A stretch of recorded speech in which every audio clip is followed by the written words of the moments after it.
Buenos días a todos, ¿cómo están? Bueno, pues vamos comenzando entonces con el tema de trastornos hemodinámicos. Em, Bien, cuando hablamos de trastornos hemodinámicos, vamos a referirnos a cualquier trastorno que tiene que ver con una circulación anormal o con una afectación relacionada al sistema circulatorio. Estos son varios, tienen varias naturalezas y diversas manifestaciones también.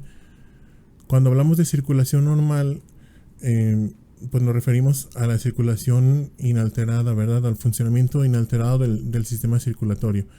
Y esto es importante porque la función y el metabolismo normales de un órgano o de un tejido dependen de que este sistema esté intacto, que tenga un suplemento continuo de oxígeno, de nutrientes, de hormonas, en algunos casos electrolitos y de agua.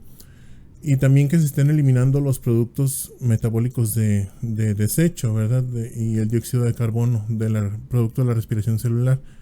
Aquí en la imagen del lado derecho estamos viendo un ejemplo de la microcirculación del corazón. Este es un corte de músculo cardíaco.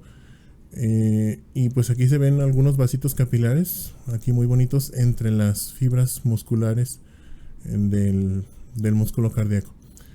Bueno, entonces vamos empezando con el primer trastorno, que es el edema. El edema ya lo vimos en el tema de inflamación. Dijimos que se manifiesta como un aumento de volumen en los tejidos por acumulación de líquido ahí en el intersticio. La palabra edema viene de la palabra griega oidema, que significa justamente hinchazón o aumento de volumen.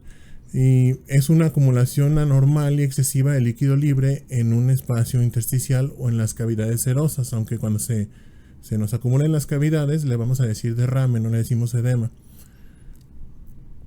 Hay otro tipo de edema que nos referimos utilizando un término un poquito inadecuado, el llamado edema celular, que es por una acumulación de líquido intracelular.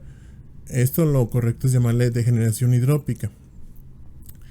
El edema también puede tener diversas manifestaciones, puede estar localizado en un órgano o en un tejido, o puede ser generalizado, como cuando hablamos de la anasarca, en la cual es un edema y derrames generalizados, que se ve muchas veces en las insuficiencias cardíacas, en la insuficiencia hepática severa o en la insuficiencia renal. Y también dependiendo de su composición, o sea, de los materiales o el contenido que tiene ese líquido, va a tener dos orígenes distintos. Puede ser un edema no inflamatorio, que ya la sesión pasada, pues, en la clase de inflamación le dijimos que se llama trasudado, o un edema de origen inflamatorio, que sería un exudado. Ya habíamos dicho también que los dos tienen componentes distintos. El trasudado tiene un contenido más alto de proteínas, el exudado un contenido más alto de proteínas y también de células. El trasudado tiene un contenido bajo de proteínas y un contenido bajo de células. Entre otras diferencias, por ejemplo, diferencias ahí en la densidad, etcétera, pero esas son las dos principales: el contenido de proteínas y el contenido de células. Bueno, entonces, cuando vemos un caso de edema, por lo general se debe ver a una alteración en cualquiera de estas pues fuerzas que vemos aquí actuando sobre el líquido. Esta imagen es una representación del intercambio de líquidos en la circulación capilar que se da de manera normal. Ya les había dicho que donde se da la circulación capilar, o sea, donde terminan las arteriolas y se convierten en capilares antes de que empiecen las vénulas, hay un intercambio de líquidos y de sustancias nutricias para las células. Entonces, en la circulación capilar, aquí podemos ver en la parte baja, hay una pérdida neta aproximada de 14 mililitros por minuto. Y por la misma presión oncótica que tiene el líquido que sigue ahí dentro del vaso sanguíneo o del capilar, se vuelven a traccionar más o menos 12 mililitros por minuto de agua o de líquido. Esos 2 mililitros que nos quedan excedentes no se nos acumulan porque esos se drenan por la vía linfática. La estamos viendo aquí a un lado. Acuérdense que ya hemos dicho que se ejercen muchas fuerzas ahí sobre el líquido. Dentro del vaso tenemos la presión hidrostática que empuja el líquido hacia el exterior, pero también tenemos la presión oncótica que lo tracciona de regreso. Aquí en los tejidos tenemos lo mismo, tenemos una presión hidrostática que es la presión que ejerce el tejido sobre las paredes del vaso por fuera, que van a hacer una resistencia a la salida del líquido, pero también la presión oncótica que tiene el intersticio. El intersticio tiene proteínas también, y esa presión oncótica tracciona el líquido. Entonces, cuando vemos alguna alteración, alguna de estas presiones, también vamos a tener acumulación de líquido. Pero esta es la forma normal en la que se da el intercambio de líquidos ahí a nivel capilar. Más o menos 14 mililitros por minuto se salen del capilar, regresan 12 y los otros 2 se van por vía linfática, y aquí en el espacio intersticial no nos queda nada de líquido acumulado. Entonces, para que se nos forme edema puede haber uno de 4 distintos o posibles mecanismos fisiopatológicos: que aumente la presión hidrostática, o sea, la presión que hay dentro del vaso y que empuje más agua hacia el exterior, que bueno, ahorita los vamos a ver todos, pero vamos a empezar con esto: un aumento de la presión hidrostática. ¿Qué nos va a hacer pues aumentar la presión con la que se empuja el agua hacia el exterior y que se fugue más agua, que se fuguen más de estos 14 mililitros por minuto. Algunos ejemplos o algunas situaciones que nos van a aumentar la presión hidrostática es, por ejemplo, una dilatación de las arteriolas, como veríamos en la inflamación. Recuerden, en la inflamación había vasodilatación para que pudiera fluir más sangre hacia el lugar. Cuando dilatamos las arteriolas, fluye más sangre hacia el lecho capilar y aumenta la presión hidrostática.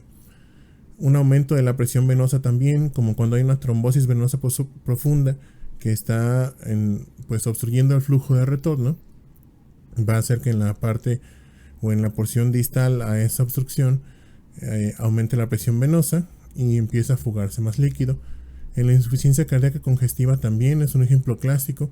El corazón no está funcionando de forma adecuada y se está estancando toda la sangre que va en la circulación de retorno. Entonces aumenta la presión hidrostática en toda la circulación, pues en todo el árbol venoso, y empieza a haber congestión a nivel general.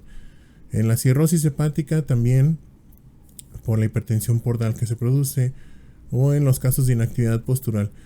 En casos también de hipervolemia, si nosotros tenemos, por ejemplo, una retención de sodio por alguna alteración renal, pues va a aumentar el volumen dentro de los vasos sanguíneos, y si aumentamos más el volumen, pues ahí va a haber un aumento de la presión hidrostática. ¿Y qué es lo que pasa entonces? Al haber un aumento de la presión hidrostática, se fuga más líquido, más de esos 14 mililitros por minuto. Esa presión hidrostática va a contrarrestar en gran parte a la presión oncótica del vaso para reducir el líquido que se reabsorbe. Y como vemos aquí, mucho del líquido que se está escapando del vaso se va a ir por drenaje linfático. Los vasos linfáticos tienen una capacidad muy amplia o muy grande de reabsorber líquido, pero a fin de cuentas nos va a quedar un excedente que se va a quedar acumulando aquí en los tejidos, y eso nos va a empezar a producir el edema. Otro mecanismo fisiopatológico para producir edema es la disminución de la presión oncótica, como por ejemplo en el síndrome nefrótico, en la cirrosis hepática, por pérdida de proteínas o por falta de producción. En el síndrome nefrótico se pierde albúmina por vía urinaria, y esto hace que disminuya la presión oncótica del plasma. En la cirrosis hepática no se pierde, pero no se está produciendo suficiente albúmina, porque esa se produce principalmente en el hígado. En las enteropatías perdedoras de proteínas, cuando se pierden proteínas por vía intestinal, o en los casos severos de desnutrición, ¿qué es lo que va a pasar? No tenemos suficientes proteínas aquí dentro del plasma. Esa presión oncótica del plasma disminuye y hay menos tracción de líquido de regreso hacia el vaso. Entonces, este pequeño excedente, acuérdense que eran 12, se salían 14 mililitros, se regresaban 12 más o menos, va a estar disminuido ese retorno. ¿Qué es lo que va a pasar? Una parte se va a ir por drenaje linfático, pero el poquito excedente que nos queda aquí se va a empezar a acumular en el intersticio y va a empezarse a formar edema en los tejidos. Fíjense cómo es poquito realmente lo que se queda, o sea, no es una cantidad exagerada. Cuando vemos acumulaciones más extremas aquí o más intensas de líquido, es en situaciones, por ejemplo, como en las quemaduras o algo así, pero en estos casos de aumento de la presión hidrostática o disminución de la presión oncótica, va siendo más o menos sutil la acumulación de líquido, pero con el tiempo nos puede formar edemas de gran tamaño o muy importantes o derrames. El tercer mecanismo para la producción de edema es una disminución de la presión, me regresé aquí, un aumento de la permeabilidad capilar, como vemos en la inflamación, es el ejemplo más común. Acuérdense que había cambios vasculares, vasodilatación arterial para que fluya más sangre a la zona, pero también hay un aumento de la permeabilidad, hay citocinas que modifican el endotelio para que éste se vuelva más permeable, o los mismos polimorfonucleares al salir del vaso rompían la pared endotelial y provocaban fuga de plasma de ahí del vaso. Entonces, en inflamación es el ejemplo más común, pero también en las quemaduras, porque hay daño directo ahí sobre el tejido, aumenta mucho la capacidad vascular, la permeabilidad vascular, perdón, y hay fugas masivas de líquido. Entonces aquí estamos viendo en este vaso que tiene aumentada la capilaridad, la permeación, perdón, está habiendo una fuga ahora sí masiva de líquido. Una parte se puede regresar por el retorno linfático, pero la gran mayoría se nos va a quedar aquí acumulado, y estos son edemas que se manifiestan más rápido. En la inflamación, pues rápidamente podemos ver la hinchazón ahí de la zona o del tejido que está inflamado. Finalmente, el cuarto mecanismo de producción de edema es la obstrucción linfática, y lo vemos ya en algunos casos un poquito más raros, por ejemplo en el cáncer, el llamado linfedema postquirúrgico, o en casos de infecciones. Hay algunos parásitos, por ejemplo, que se meten allá a los vasos linfáticos y pues causan obstrucción. El linfedema postquirúrgico se da porque cuando se hace una cirugía en la que se extirpa una porción de tejido, toda esa circulación pues se interrumpe, se cortan vasos sanguíneos, pero también vasos linfáticos. Entonces, cuando se sutura la herida o se repara pues la incisión quirúrgica, se tienen que volver a formar nuevamente los vasitos linfáticos, y mientras se forman, esa circulación que se iba por vía linfática, acuérdense que eran 2 mililitros por minuto, que era el excedente que quedaba del retorno normal, se nos van acumulando ahí en el tejido y nos produce un linfedema en este caso. Y aquí estamos viendo un ejemplo. En este caso es por un crecimiento tumoral que, al estar creciendo dentro del tejido, comprime a los vasos linfáticos. Se da el intercambio normal de líquido, entre comillas, salen 14 mililitros, regresan 12 al capilar, y esos 2 mililitros que se iban por vía linfática no pueden circular porque el vaso linfático está comprimido. Entonces se acumulan ahí y empieza a haber producción de edema. Y el edema, bueno, dependiendo de dónde lo encontremos, va a tener distintas manifestaciones y también una distinta importancia o severidad. Este es un caso que puede asociarse, por ejemplo, a una trombosis venosa. Vemos que es un edema localizado nada más en uno de los miembros pélvicos, que mientras no sea muy intenso, se hace que no sea muy grande este edema, no compromete realmente, por lo menos de manera urgente, la función ni la viabilidad de este miembro. Tenemos otros casos que sí son una urgencia, asociados al edema en los miembros pélvicos o torácicos, que se le ha llamado síndrome compartimental.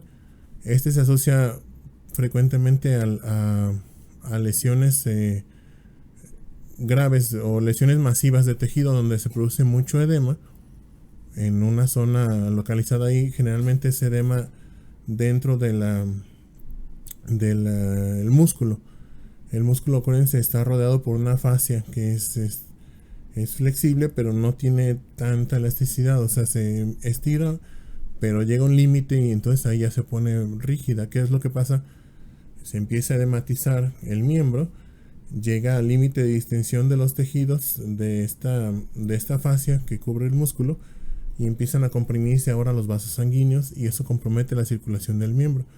Entonces ahí sí es una urgencia, pero en casos como este, bueno, pues no tanto, ¿verdad? Pero en otras situaciones en las que el edema afecta a tus órganos, sí va a tener una importancia distinta para la función o para la sobrevivencia del paciente, como en el caso del edema pulmonar, el cual pues se, se manifiesta como una acumulación de líquido en los alvéolos. Aquí lo estamos viendo en la esquina inferior derecha. Los sacos alveolares están llenos de líquido y esto interfiere con el intercambio normal de oxígeno y dióxido de carbono. Entonces, ¿qué es lo que pasa? El paciente empieza a desaturar de oxígeno y se nos puede caer en un paro cardiorrespiratorio. O el edema cerebral, ¿verdad? Este también es muy, muy severo. Porque los tejidos que se edematizan, ya lo vimos aquí, y lo vimos en inflamación, pues crecen. Porque hay líquido ahí, aumenta el volumen de ese tejido. Pero ¿qué es lo que pasa con el cerebro? El cerebro está dentro de la bóveda craneal que no se puede expandir. Entonces, al presentarse edema en el cerebro, el parénquima cerebral empieza a comprimirse contra la bóveda craneal y esto nos puede generar muchas complicaciones, hemorragias, infartos, zonas de necrosis del parénquima o en casos más severos se puede incluso herniar el bulbo raquídeo a través del foramen magno y esto causa la muerte del paciente. Aquí vemos un ejemplo. Esta es una tomografía axial computarizada del cráneo. Esta es una tomografía normal, salvo porque aquí tiene indicios de un trauma. Aparece el paciente en el cráneo. Parece que hay algo de acumulación aquí de líquido, puede ser sangre, pero el parénquima cerebral lo estamos viendo más o menos bien. Se pueden ver los pliegues de las circunvoluciones, los ventrículos. ¿Qué pasa en nuestro otro caso? El cerebro está completamente edematizado y ya no se pueden ver estas estructuras porque se está hinchando ese cerebro y se está comprimiendo. Bien, pasamos al dudas sobre el edema, muchachos. Creo que está bastante sencillo. ¿Alguna pregunta? Bueno, pasamos entonces. Perdón, doctor. Adelante. Mencionaba que eran cuatro procesos posibles. Sí. Fue, Pero... ajá, Ajá. fue el aumento de la presión hidrostática, la disminución de la presión oncótica. Miren, aquí están. Aumento de presión hidrostática, disminución de presión oncótica, aumento de la permeabilidad y obstrucción linfática. Son esos cuatro. ¿De acuerdo? Ok. Perfecto. Gracias. Muy bien, por nada. Bueno, pasamos al siguiente trastorno hemodinámico, que es la hiperemia y congestión. Antes los manejábamos así separados. Los libros de patología los manejaban como hiperemia y congestión. Ahorita en las nuevas revisiones los están manejando a los dos como hiperemia, nada más que a uno le dicen hiperemia activa y a otro hiperemia pasiva. Se siguen manejando así. Todavía ampliamente se conocen como hiperemia y congestión, pero digo por si alguien los leyó como hiperemia activa y pasiva, es lo mismo. Lo que le decimos aquí nada más hiperemia sería la hiperemia activa, lo que le decimos congestión aquí sería la hiperemia pasiva. Entonces, la hiperemia pues es un exceso de sangre. La hiperemia y congestión, las dos, son un exceso de sangre en un órgano o tejido. Nada más que como tienen distintas causas y se acumula distintos tipos de sangre ahí en el tejido, van a tener unas manifestaciones y complicaciones distintas. En el caso de la hiperemia, así a secas, o la que le llaman ahorita hiperemia activa, fíjense bien, esta es pregunta de pseudovaloración, es un proceso activo. Está entrando activamente más sangre a ese tejido porque hay una dilatación de las arteriolas y llega más flujo. Esta se ve asociada más frecuentemente a la inflamación. Se puede ver también de manera fisiológica transitoria durante el ejercicio. Los que hagan ejercicio de cualquier tipo, aeróbico o anaeróbico, van a notar que los músculos se hinchan un poquito, se ponen más calientes porque les está llegando más sangre. Al ser sangre oxigenada, porque viene por la circulación arterial, el tejido se ve rojizo. Pues el contraste, la hiperemia pasiva o congestión, este es un proceso pasivo. Aquí más bien está reducido el drenaje, o sea, la sangre está entrando normal, pero el drenaje venoso está disminuido y se empieza a acumular sangre. ¿Qué tipo de sangre? Sangre hipoxigenada, porque ya llevó a cabo ahí su función metabólica. Entonces, al ser sangre hipoxigenada, el tejido no se ve rojizo, se ve violáceo. Otra diferencia que tiene con la hiperemia, ya les vamos a llamar a partir de aquí hiperemia y congestión para no confundirnos con esto de hiperemia activa y pasiva. La congestión tiene otra diferencia con la hiperemia, que es que esta puede ser sistémica o puede ser local. Sistémica la vemos comúnmente en insuficiencia cardíaca, es el ejemplo más sencillo. Les dije, el corazón no está funcionando bien, la circulación de retorno se empieza a estancar y empieza a haber congestión en todos los tejidos. Y también podemos verla de forma local, como cuando hay obstrucción de una vena, una trombosis venosa profunda en los miembros pélvicos, por ejemplo. Y aparte, otra diferencia es que la congestión la podemos ver aguda y crónica. La hiperemia por lo general es aguda nada más, transitoria. Si hay una infección, por ejemplo, se quita la infección y se da la hiperemia, ¿sí? Se normaliza la circulación en ese órgano. Pero la congestión se puede manifestar diferente. La podemos ver de forma aguda o de forma crónica y por un tiempo más prolongado. Ahorita lo vamos a ver. Entonces, en este esquema está la representación de la circulación normal del lado izquierdo y de la hiperemia y la congestión, ¿sí? En el lado central está la hiperemia. Fíjense bien cómo está aumentado el flujo de sangre en las arteriolas y está entrando más sangre oxigenada a ese tejido, por eso se ve rojizo. En cambio, en la congestión, que está del lado derecho, la entrada de sangre es normal, pero la salida o el drenaje venoso está disminuido, entonces se empieza a acumular sangre hipoxigenada y por eso se ve así violáceo el tejido. Y vamos viendo unos ejemplos. ¿Esto qué creen que sea, hiperemia o congestión? Hiperemia. A ver, hiperemia, ¿y por qué? Porque se ve rojo. Sí, está rojizo, pero aparte, fíjense bien que tiene, estas amígdalas están normales. Están inflamadas. Tienen una infección, ¿verdad? Esas placas blanquecinas son muy sugestivas de una infección por estreptococos. Aparte están edematizadas, están grandes y se ven rojizas. Dijimos la hiperemia, así es como la vemos, rojiza, pero también se asocia frecuentemente a inflamación, y cuando nosotros tenemos una infección va a haber inflamación también ahí en ese tejido por lo general. Entonces es un ejemplo de hiperemia.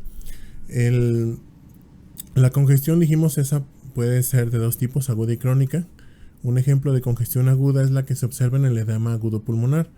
Sí, agudo porque se presenta de forma súbita. Esta es una congestión aguda del parénquima pulmonar. Se asocia a una falla ventricular izquierda aguda, por ejemplo, a un infarto, pero también en las trombosis pulmonares se puede ver. ¿Qué es lo que pasa? Se dilatan, hay una dilatación venosa pulmonar porque hay congestión de todo el circuito izquierdo del corazón. Acuérdense, la circulación pulmonar va hacia la aurícula izquierda para después salir por la aorta, impulsada por el ventrículo izquierdo. Entonces empieza a haber congestión súbita de ahí de las venas pulmonares, empieza a haber fuga de líquido y ese líquido se acumula ahí en los alvéolos, se forma un trasudado que nos va a llenar los alvéolos de líquido y va a obstruir o va a entorpecer el intercambio gaseoso. Aquí estamos viendo un corte histológico de un pulmón con este fenómeno, un edema agudo pulmonar. Esto que se ve con forma así como de celdillas de panal de abeja son los alvéolos. Y bueno, no de panal de abeja, como si fueran espacios ahí de una esponja a lo mejor. Son los alvéolos, aquí está señalado uno. Normalmente debemos verlos como está el de acá abajo, completamente blanco ahí el espacio, sin células ni sangre, porque están llenos de aire. Aquí lo estamos viendo llenos de un material eosinófilo pálido, amorfo, que es material proteináceo, estaban llenos de líquido estos alvéolos. Aparte, fíjense cómo todos los vasos capilares ahí en los septos interalveolares están congestivos. Se ven muy prominentes y están llenos de eritrocitos porque hay una congestión aguda de la circulación pulmonar. Y también podemos ver la congestión de manera crónica. Dijimos en la insuficiencia cardíaca es el ejemplo más común. Otro ejemplo común que podemos encontrarnos es la congestión hepática crónica. Esta se asocia ya sea a falla ventricular derecha como en la insuficiencia cardíaca congestiva o alguna falla ahí del ventrículo derecho. Puede ser también por una obstrucción de la vena cava. Y bueno, ¿qué es lo que va a pasar aquí? Se va a acumular sangre en el hígado, dijimos de sangre hipoxigenada. Va a haber una dilatación, hay una congestión de toda la circulación hepática. Al ser sangre hipoxigenada la que se está acumulando ahí, empieza a haber atrofia y posteriormente necrosis de los hepatocitos. Y esto nos va a dar un patrón macroscópico muy característico, que es el del llamado hígado en nuez moscada, que es este que estamos viendo en esta imagen. Aquí en la esquina inferior izquierda les pongo una imagen de una nuez moscada para que vean por qué le pusieron así a este patrón, por el parecido que da con la imagen de esta nuez. Obviamente todos han visto un hígado en una carnicería y no se parece nada a lo que estamos viendo aquí en la imagen. Este hígado se ve de un color pálido, amarillento y tiene unos puntos ahí más oscuros que son zonas de hemorragia. Estos se ven porque está habiendo necrosis centrolobulillar en los lobulillos hepáticos, esas estructuras poliédricas que vieron en histología que parecen, ese sí, un panalito de abeja, que tienen en el centro una vena centrolobulillar y en los vértices tienen las triadas portales. ¿Qué es lo que pasa? Como la vena centrolobulillar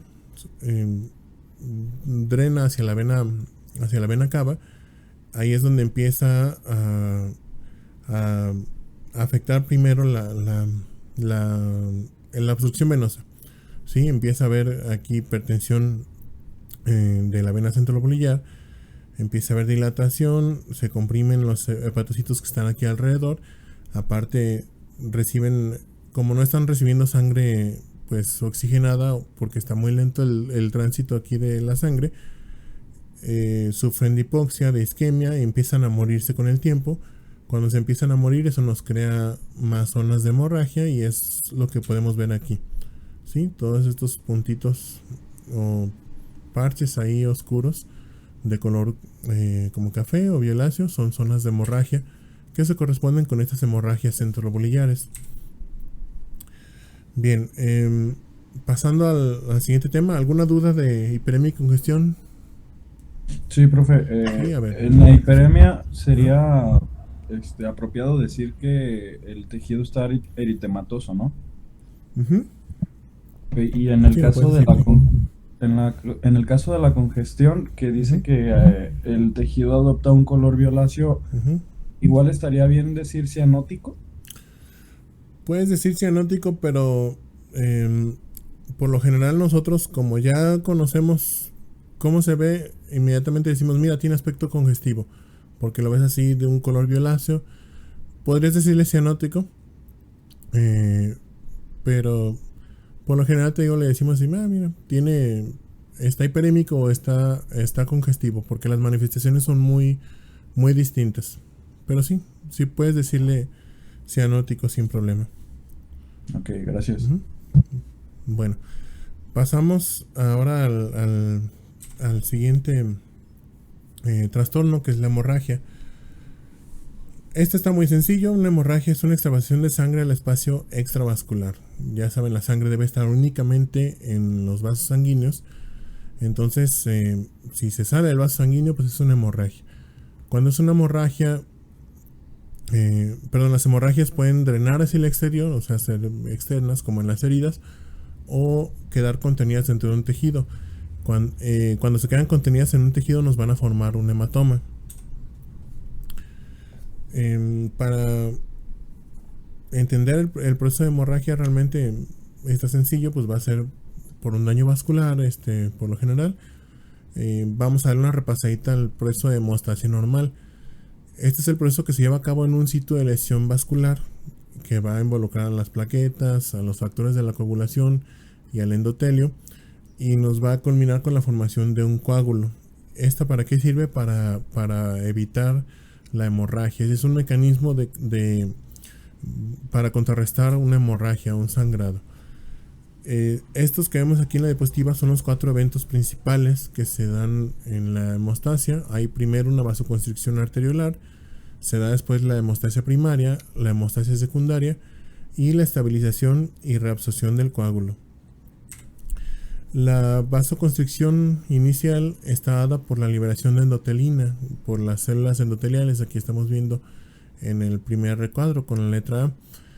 Las células endoteliales tienen endotelina en su interior. Cuando se destruyen por causa de una lesión vascular, la liberan y esto causa una vasoconstricción refleja del vasito. ¿Para qué nos sirve? Para disminuir el sangrado. No es lo mismo que tengamos un vaso de un calibre grande a que tengamos un vaso de un calibre pequeñito, porque por ahí se va a fugar menos sangre. No nos la detiene completamente, pero sí disminuye la pérdida. Aparte, hace más lento el flujo sanguíneo y eso, hace más lento el flujo sanguíneo en la parte proximal de la lesión, porque está saliendo la sangre por un agujero más pequeñito. Entonces empieza a haber aquí un poquito de congestión y eso ayuda a que se forme el coágulo, porque si estuviera la sangre perdiéndose a chorros, no es tan fácil que se forme un coágulo ahí. Es por eso que en casos de heridas eso les dice, mantengan presión algo para hacer lenta la circulación y que se pueda formar muy fácil el coágulo. ¿Qué pasa después? Viene la hemostasia primaria. Aquí donde estaban las células endoteliales se desprendieron porque hubo un daño vascular y quedó expuesta la matriz extracelular. El endotelio, a fin de cuentas, es un tipo de epitelio.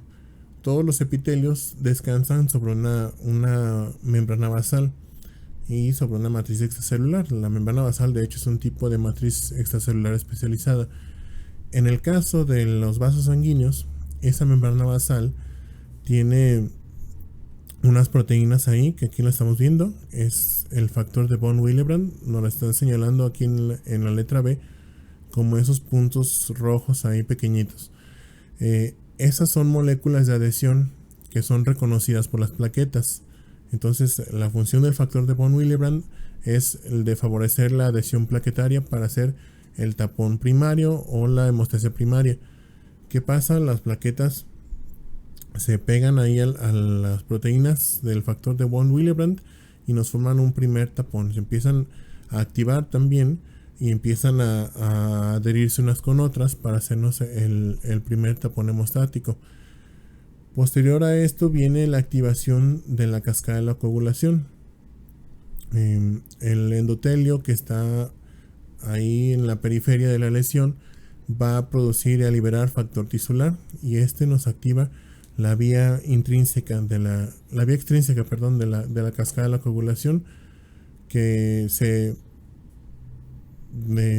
ahorita la vamos a ver, está compuesta por una serie de reacciones en cadena que como producto final nos van a dar la fibrina o producir fibrina, y esta nos sirve como un adhesivo entre las plaquetas para que se forme un tapón o un coágulo más estable. Finalmente, para que este coágulo no se nos propague, porque ya saben, ya lo habíamos dicho anteriormente, las células no tienen ni ojos, ni oídos, ni nada, no saben de qué tamaño se está haciendo este tapón. Va a iniciarse también en la cascada de la fibrinolisis. ¿Para qué? Para limitar el tamaño de ese coágulo, porque si no va a crecer y nos va a tapar completamente la luz del vaso, y eso tampoco es deseado. Imagínense que esta es una arteria coronaria, por ejemplo. Esto es algo que sucede o que muchas veces desencadena infartos, pero porque la arteria ya tiene otras complicaciones ahí. Pero ¿qué es lo que pasaría si este coágulo crece de manera descontrolada? Se nos va a hacer ya un trombo, no un coágulo, va a ser un coágulo grande que nos va a tapar toda la circulación. Entonces, para evitar eso, se inicia la cascada de la fibrinolisis, que esta se encarga, o los productos de esta cascada van rompiendo la fibrina. ¿Para qué? Para ir remodelando ese coágulo y limitar su crecimiento. Bien, aquí vemos un acercamiento de la parte de la hemostasia primaria que les dije. Estas estructuras de color rojo son el factor de von Willebrand, y ese sirve como una molécula de adhesión para las plaquetas. Aquí hay un error de dedo aquí en el libro. Este es un esquema de Robbins. Esta proteína que forma puentes entre las plaquetas no es el fibrinógeno, es la fibrina, cuando ya se activa la cascada de la coagulación. Las plaquetas, que son estas esferas amarillas, así están representadas, tienen moléculas de adhesión. Esta GP1B o glucoproteína 1B sirve para adherirse al factor de von Willebrand, pero aparte tienen otras proteínas de adhesión para formar puentes con la fibrina, y adherirse una con otra.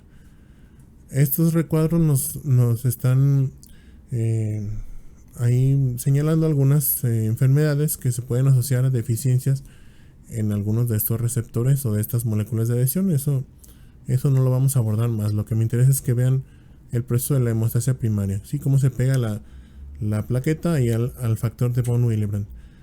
¿Qué sigue después? La activación de la cascada de la coagulación. Esta tampoco no la vamos a aprender de memoria, únicamente hay que comprender que tiene dos vías, la vía extrínseca y la intrínseca. La que se activa en las lesiones tisulares es la extrínseca, y esta se activa por la liberación de factor tisular. El factor tisular activa el factor 7, y este, junto con el mismo factor tisular, va a activar al factor 10, ¿sí? Junto con el calcio. El factor 10 activado nos convierte el factor 5, el factor 10 activado junto con el 5 nos convierte al factor 2, que es la protrombina, en trombina, y ya la trombina nos ayuda a convertir, con ayuda del factor 13, al fibrinógeno en fibrina, y ese es lo que nos sirve para formar los puentes ya más firmes entre las células de la sangre. Las plaquetas se quedan atrapados, también hay eritrocitos, neutrófilos, pero principalmente plaquetas. La vía intrínseca, esta se activa como un refuerzo, no depende del factor tisular, esta depende de la activación del factor de Hagemann.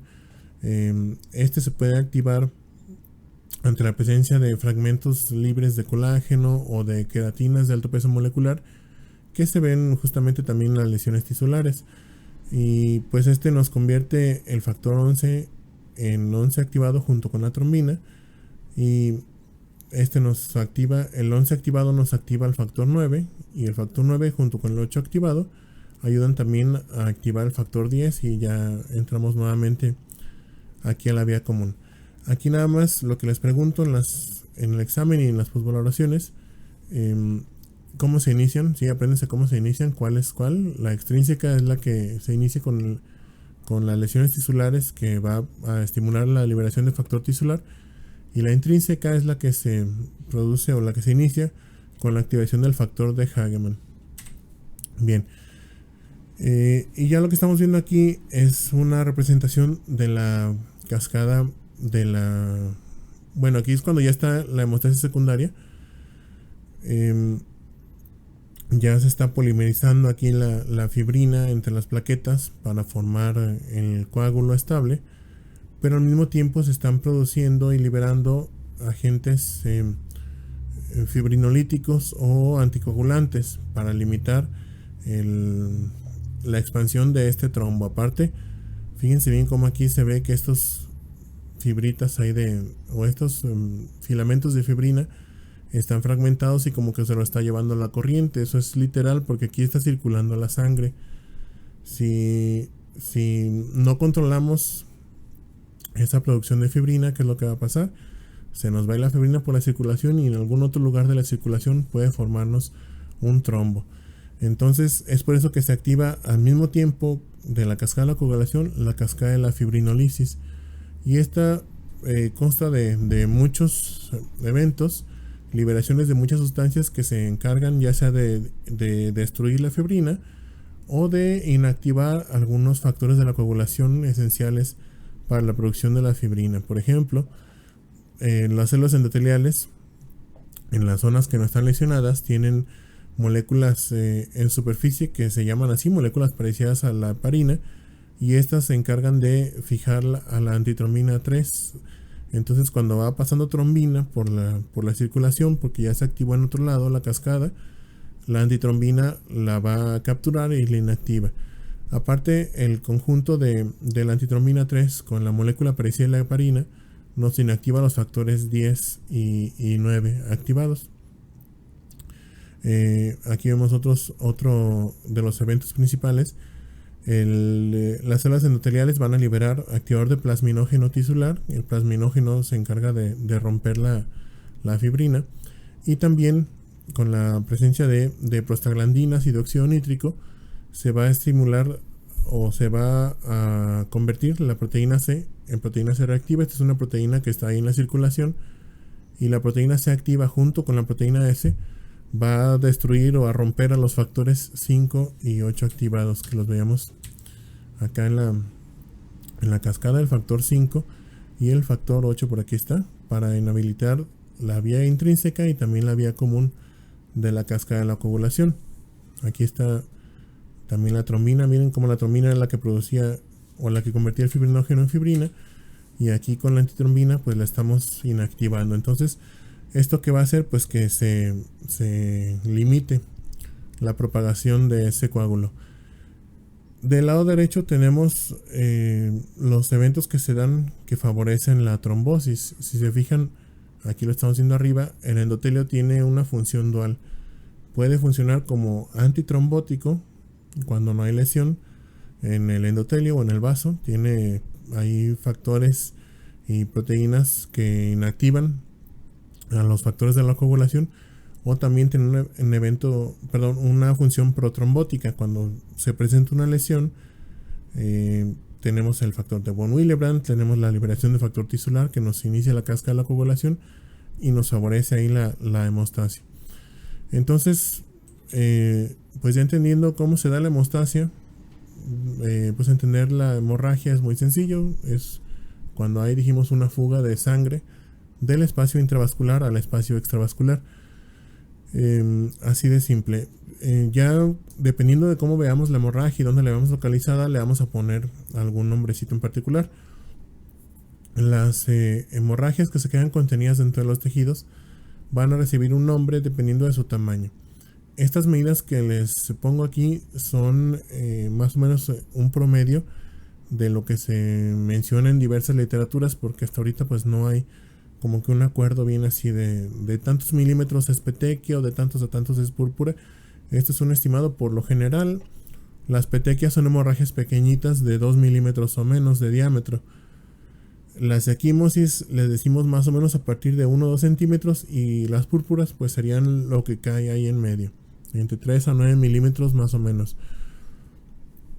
Cada una tiene también unas características un poquito distintas. Por ejemplo, las púrpuras las vemos principalmente en la piel, asociadas a enfermedades de la coagulación o enfermedades inflamatorias autoinmunes, y causan también por lo general una sobreelevación ahí de la piel. Son palpables a veces. Las equimosis son los famosos moretes que ya todos conocemos. Y las petequias pues son hemorragias pequeñitas, como las llamadas hemorragias, como las que se pueden ver en el dengue, por ejemplo. Cuando una hemorragia se nos da en una cavidad, ahí ya no le decimos hemorragia, le decimos es un derrame, acuérdense, pero como está hecho de sangre, le vamos a poner al nombre de la cavidad el sufijo hemo. Entonces, si es hemorragia entre el tórax, hemotórax; dentro del pericardio, hemopericardio; hemoperitoneo; hemartrosis en alguna articulación, etcétera, ¿sí? donde sea que se presente. Y pues aquí vemos algunos ejemplos. Estas son petequias. Algunas personas que tienen un fenómeno que se llama fragilidad capilar. Sus vasitos capilares son muy delicados, entonces con un aumento súbito de la presión pueden estallar a veces y producir pequeñas zonas de hemorragia, como cuando hacen la maniobra de Valsalva, ¿sí? Este es un ejemplo de una persona con fragilidad capilar que posterior a un evento de vómito que tuvo, con el esfuerzo que hizo, se le formaron múltiples petequias porque tenía, aparte de la fragilidad capilar, alteraciones de la coagulación. Pero lo que interesa es que conozcan la morfología. Las petequias, dijimos, son hemorragias puntiformes pequeñitas, más o menos de 1 o 2 milímetros de diámetro. Las púrpuras ya son un poquito más grandes. Les dije, a veces son palpables. En este caso es de un paciente con, no me acuerdo si es púrpura de Henoch, pero bueno, tiene una enfermedad inflamatoria este paciente autoinmune y está formando púrpuras, ¿sí? Estas hemorragias ahí en la piel, porque tiene vasculitis, hay daño a los vasos sanguíneos, empieza a haber sangrados y se acumulan ahí debajo de la epidermis, por eso son palpables. Las púrpuras a veces pueden coalescer, o sea, si se forma una cerca de otra, se fusionan, y es por eso que vemos aquí unas zonas más grandes de sangrado, pero por lo general empiezan así pequeñas, dijimos de más de 3 milímetros a menos de 1 centímetro, pero si están muy cerca una de otras pueden fundirse. Y finalmente las equimosis, los moretes que todos nos hemos hecho alguna vez por algún golpe, una caída, que ya son acumulaciones de sangre ya mayores a los 2 centímetros ahí dentro de los tejidos. Este cambio de coloración que se observa en las equimosis se da por la degradación de la hemoglobina. Acuérdense, los eritrocitos que se quedan ahí no tienen cómo regresar a los vasos sanguíneos, entonces se van a morir, van a llegar macrófagos, se los comen, y esos macrófagos convierten la bilirrubina en biliverdina, que tiene justamente un tono verdoso. Por eso las equimosis o moretes van cambiando de color. Y bueno, la importancia de la hemorragia es igual que el edema, depende de dónde se produzca, pues va a tener una severidad diferente. Este es un caso de los más severos, una hemorragia del parénquima cerebral por un EBC hemorrágico. Pasa exactamente, el inconveniente aquí o el problema es el mismo que en el edema. La hemorragia está metiendo sangre al intersticio en un tejido, entonces hace que se expanda. Aquí el cerebro no tiene hacia dónde expandirse y el parénquima empieza a sufrir de isquemia por compresión por esa misma hemorragia, y eso va causando necrosis. Entonces, una hemorragia que puede empezar más o menos de ese tamaño puede irnos aumentando progresivamente de tamaño, porque las células que están alrededor de esa hemorragia están siendo comprimidas. Con el tiempo van a morirse por isquemia y se va amplificando o aumentando esa zona de necrosis. La necrosis nos causa más hemorragia y es un círculo vicioso que nos va aumentando el daño a ese tejido. Bien, ¿dudas con la hemorragia? Chicos, creo que está sencilla. De lo de hemostasia, yo únicamente les pregunto si acaso conceptos generales, no van a aprenderse la cascada de la coagulación ni nada. Pero respecto a las hemorragias, creo que está todo bastante simple. ¿Alguna pregunta? Porque hay algunos moretes que parece que se mueven del lugar. O sea, que se mueven del lugar. Bueno, no es que se muevan. Pueden hacerse... A lo mejor por ejemplo, yo creo que es a lo que te refieres. Empezó así muy delimitado y de repente con el tiempo como que se fue expandiendo un poquito.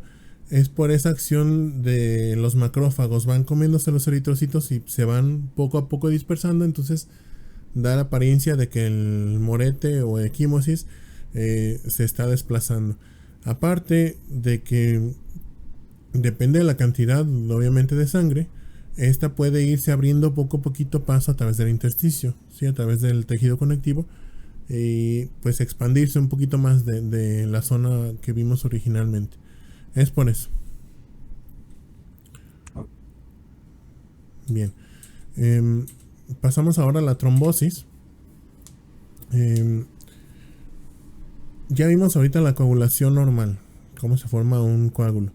Entonces, una trombosis es con los mismos eventos que se dan en la coagulación y los mismos componentes.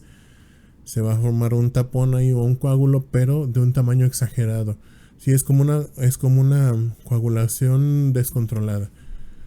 Aquí les pongo que no es lo mismo, porque en la coagulación, no es lo mismo estrictamente hablando, porque la coagulación está controlada. Ya vimos que se se activa la cascada de la fibrinolisis al mismo tiempo que de la coagulación para limitar el tamaño de este coágulo. Aquí en la trombosis los mecanismos reguladores no están bien presentes, entonces se nos forma un coágulo muy grande que nos tapa, nos reduce la luz del vaso o lo puede llegar a tapar completamente.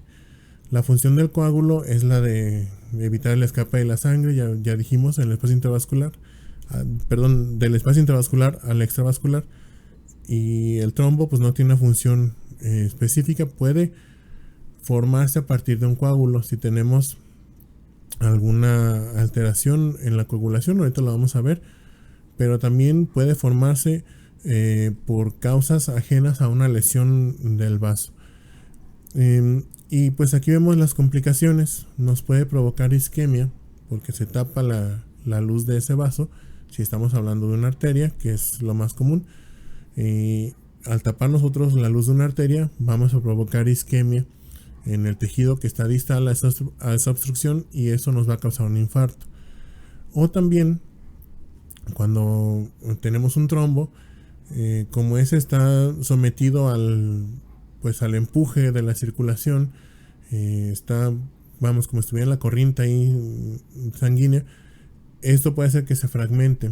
¿Sí? Se fragmente ese trombo, libera un pedacito, y ese fragmento de ese trombo, que ahora se llama émbolo, se va a ir por la circulación hasta donde se atore y nos va a hacer lo mismo. O sea, va a causar una zona de isquemia y puede causar un infarto en algún tejido. Y eso es lo que se ve, por ejemplo, en las personas que tienen arritmias de la aurícula izquierda.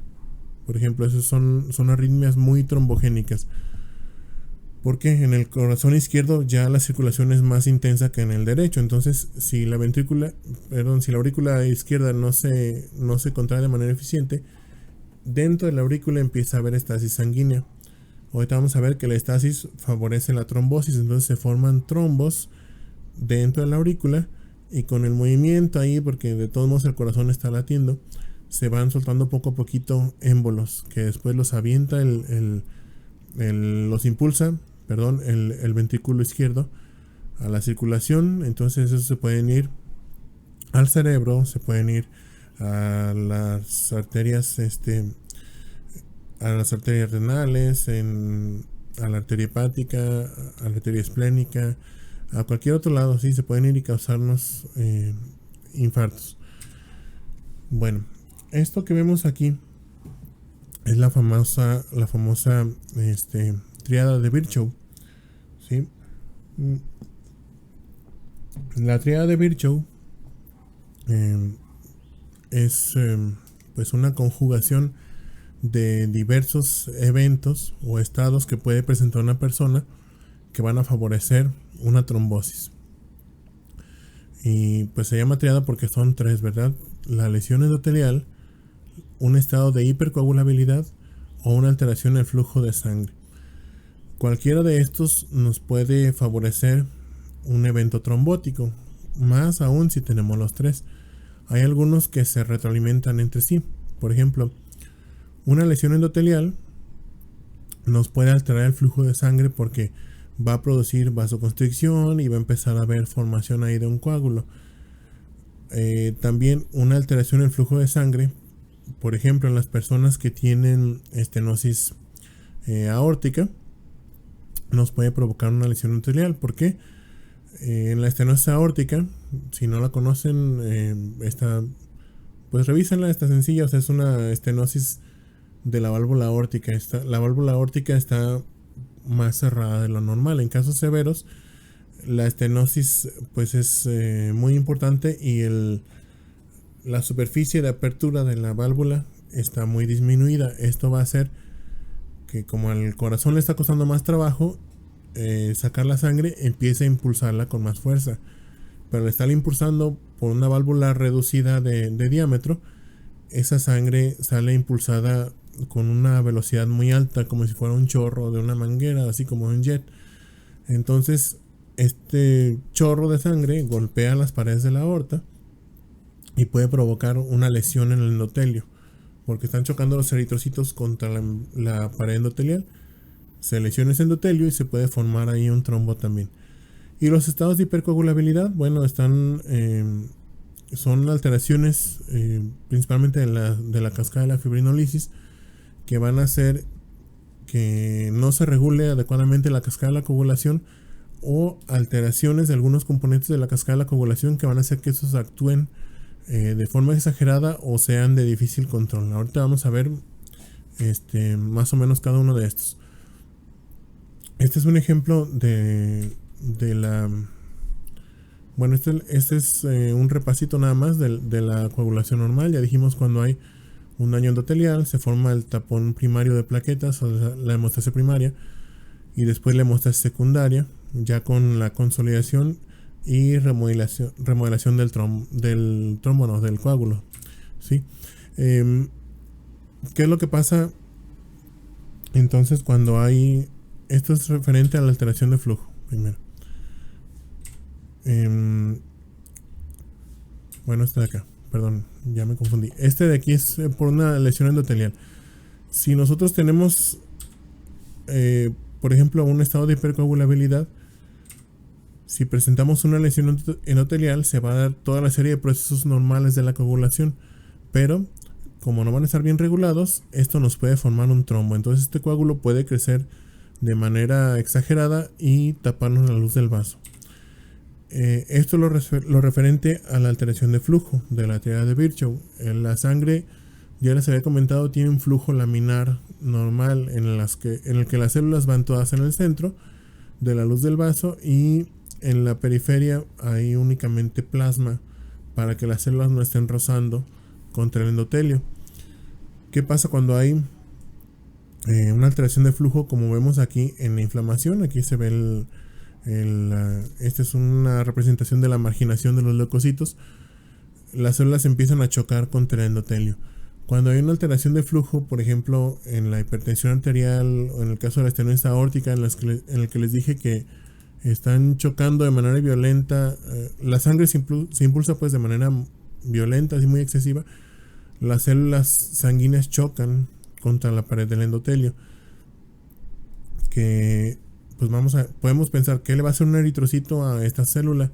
Acuérdense que están hechas de lo mismo, son membranas de fosfolípidos. Entonces si están chocando una con otra, se puede lesionar esta célula endotelial, o si no, también pueden activarse puede pasar a un estado protrombótico. O sea, se activa por esa constante agresión de ese golpeteo de las células de la sangre, y puede empezar a expresarnos, entrar en una función protrombótica, a lo mejor liberar factor tisular o alguna cosa que va a promover la formación de un trombo ahí. Finalmente tenemos los estados de hipercoagulabilidad. Estos son más raros, y estos pues no hay manera de prevenir que los vayamos a tener o no. Si estos los tenemos o no los tenemos, y sabemos hasta que ya se manifiestan. De los estados de hipercoagulabilidad hay distintos.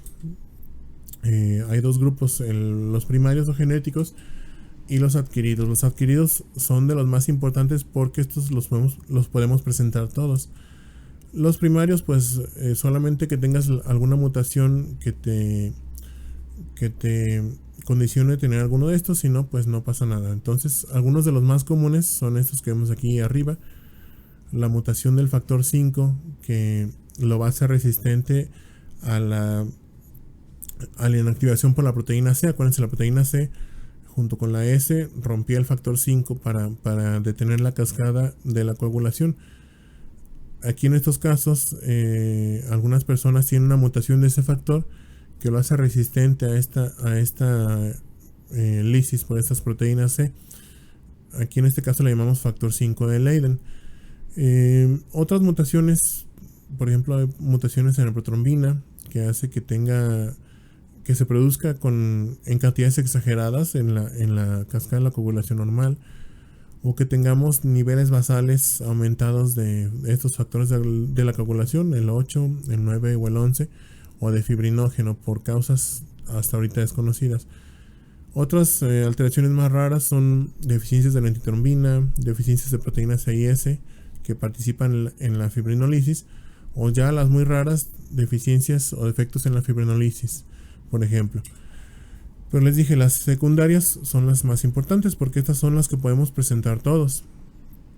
Son las que podemos, por eso se llaman adquiridas. En algún momento de la vida podemos presentar alguna de ellas.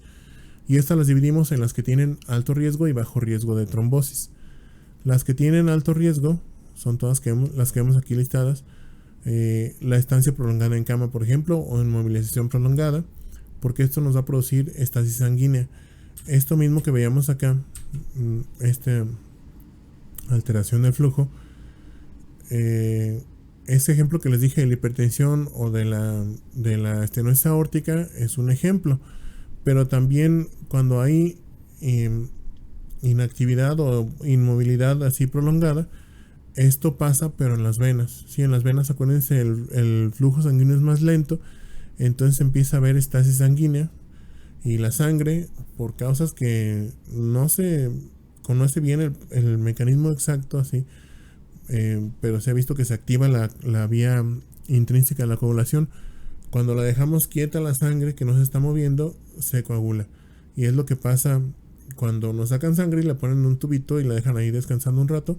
Se va a formar un coágulo por activación de la vía intrínseca. Entonces, cuando hay inmovilización prolongada, hay riesgo de trombosis. Por eso, si han ido a algún hospital a visitar a alguien o han estado haciendo prácticas, van a ver que de repente por ahí se ve en los pasillos alguna persona que se levantó de su cama y anda caminando por el pasillo un ratito y va a veces arrastrando su carrito del suero para no estar inmovilizados tanto tiempo. Si esa es indicación médica, se les dice tantas veces al día se va a levantar y da una caminadita, porque para reducir el riesgo de formación de trombos en las piernas, que es lo más común. El infarto agudo al miocardio también es una causa muy común de trombosis, porque pues se detiene el flujo sanguíneo. Cuando lo volvemos a activar se pueden haber ya formado trombos y empieza a haber después una embolia. La fibrilación auricular es el ejemplo que les dije, en el que la aurícula, principalmente la izquierda, es la más común, tiene fibrilación. Entonces cuando hay fibrilación no tiene una contracción la aurícula, realmente una contracción efectiva, nada más está como vibrando más o menos. Entonces esto hace que la sangre que está en la aurícula esté más estática de lo normal y se empiezan a formar coágulos ahí, trombos, y después eso nos produce las llamadas embolias. Todos estos son ejemplos, ¿verdad? Lesión de tejidos, por cirugías, las prótesis de válvulas cardíacas también, porque estas, como son prótesis mecánicas, causan destrucción de las células de la sangre, las van lesionando, y esto puede hacer que se active la cascada de la coagulación.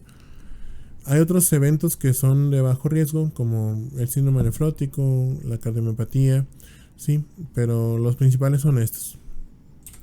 Bien, los trombos pueden tener también distinta naturaleza, depende de dónde se formen y de las circunstancias en las que se forman. Podemos verlos. Por lo general los vemos venosos, ¿sí? Son los más comunes, y estos se asocian principalmente a la estasis sanguínea. En las venas, les dije, la circulación es más lenta. Si tenemos problemas de circulación, de retorno venoso, bueno, va a haber estasis sanguínea y se pueden formar trombos. Cuando los vemos arteriales o cardíacos, aquí va a ser pues muy raro que se encuentre una estasis sanguínea. Aquí más bien se asocian a una lesión endotelial. Por el caso que les dije de los pacientes hipertensos, en los que el corazón impulsa muy fuerte la sangre a través de la aorta, o en la estenosis aórtica, que están chocando en cualquiera de los dos casos, las células sanguíneas chocan contra las paredes endoteliales y la pueden lesionar. En el caso de los cardíacos, aquí se pueden producir trombos por estasis, pero cuando hay infartos. Si son infartos masivos, también quedan zonas ya inmóviles o con menos movilidad del corazón, y ahí se pueden formar trombos después. Y bueno, aquí vemos algunos ejemplos Este es un trombo, sí, en una arteria, perdón.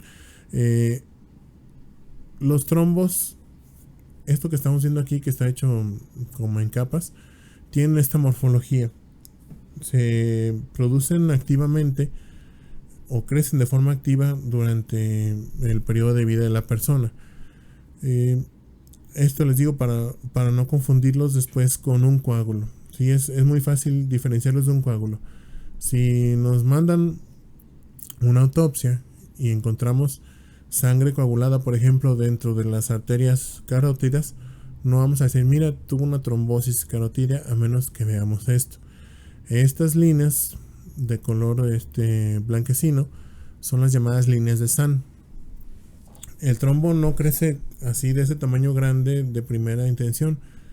Empieza a crecer, en algún momento se limita su crecimiento, pero después vuelve a crecer y está haciendo eso en episodios. Ese crecimiento en episodios hace que se vayan formando capas alternadas de fibrina y es lo que les da esta imagen. Un coágulo no tiene estas capas, entonces en el caso que les digo de una autopsia, pues eventualmente la sangre en ese cuerpo se va a coagular, pero no por ver una masa de sangre en un vaso vamos a decir que es un trombo, a menos que veamos esto.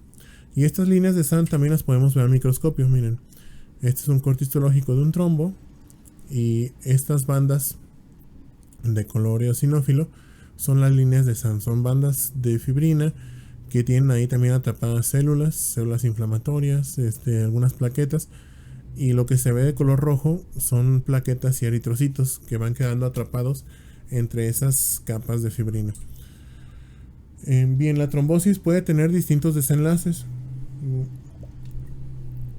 dependiendo de la causa, la localización y de cómo evolucione. Entonces son estos cuatro: la disolución, organización y recanalización, propagación y tromboembolismo. La resolución o disolución es en el caso sería como la resolución más ideal, ¿sí? El desenlace ideal de la trombosis, en el que el trombo se disuelve completamente y la luz del vaso queda igual como estaba.